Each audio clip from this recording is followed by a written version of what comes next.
exprimé hier, Emmanuel Lavonne? Oui, et qui n'a rien à perdre parce que lui-même a contribué à cette propre situation.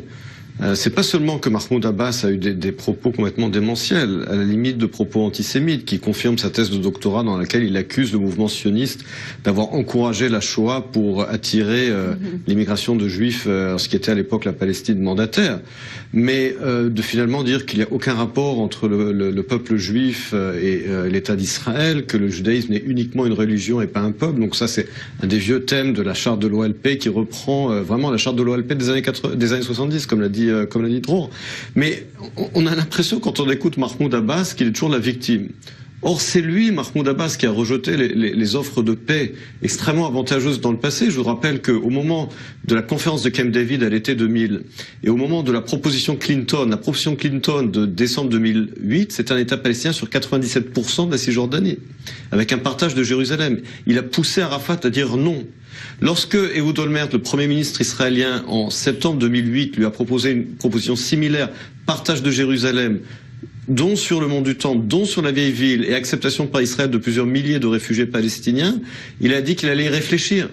Donc en réalité, il a toujours dit non comme Arafat avant lui, en espérant qu'il allait améliorer l'offre à la prochaine fois. Dernière chose, il a également dit non à John Kerry, à Obama, en février 2014. C'était à peu près la même proposition. Parce qu'à chaque fois, il pense que ça va s'améliorer. Or là, il a compris que le jeu avait changé, que c'est plus le cas.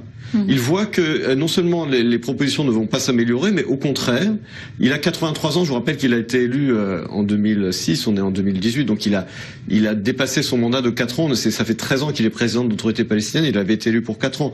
Même le monde arabe en a assez de lui. Lorsqu'il dit le monde arabe m'a abandonné, bah oui, parce qu'à chaque fois il dit non aux propositions de paix, aujourd'hui les Saoudiens et les Égyptiens en ont assez. Il dit soit tu acceptes une proposition de paix, soit ça suffit. Et comme il ne cesse de dire non, qu'il a 83 ans, qu'il est au bout de course, alors il lance un discours complètement démentiel en espérant qu'au sein de la rue palestinienne, personne ne l'accusera d'avoir été un traître. Dernier point, vous avez vu hier, derrière lui, sur l'estrade, il y avait cette carte où on voit l'évolution du sionisme, c'est la fameuse carte de propagande palestinienne depuis le fin du 19e siècle jusqu'à aujourd'hui. Mais en fait, c'est une carte qui à chaque fois rappelle que toutes les propositions de compromis territorial, depuis la proposition du plan de partage Peel de 1937, le plan de partage de l'ONU de 47 et les différentes propositions de paix que j'ai rappelées tout à l'heure, eh bien les Palestiniens ont toujours dit non, et à Mahmoud Abbas comme Arafat ne fait que confirmer la fameuse phrase d'Abba Even qui ne cesse de se confirmer, que les Palestiniens ne manquent jamais une opportunité de manquer une opportunité. Ouais. Alors il dit non aussi